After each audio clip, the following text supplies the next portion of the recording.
Sa third question natin is yung pinaka-awkward moment po sa work and yung tipong tama na, gusto ko nang umuwi. Yung time na nag-work ako sa fishing port. Yung yung part kasi dun is yung mga tao na nagtatrabaho dun, hindi biro. Kasi yung nung time kasi nun is grabe yung kung sasabihin mong batak sa trabaho yung mga tao dun. Is dun ko na nakita yung may isang matanda na nagtatrabaho na alam mo yung age niya na hindi na dapat nagtatrabaho, nandun. And nung nakita ko yung itsura niya, alam mo yung kinarga niya yung ano ba tawag dun, banyera? Nakita ko yung buong niya, braso niya.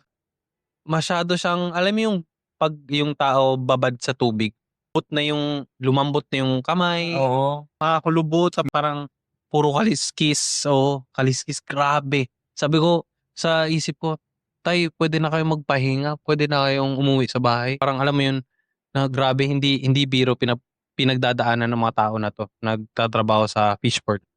No joke guys, whole day ka nakatayo tapos yung break time niyo is around 30 minutes, 30 15 minutes 15 minutes ata. Yun yung time na masasabi ko talaga na gusto ko na talaga umuwi. Na nakita ko yung mga itsura ng mga tao dun na nagtatrabaho, it's no joke. And 'wag niyo talagang pagtawanan yung mga taong nagtatrabaho sa fishport kasi hindi biro magtrabaho dun.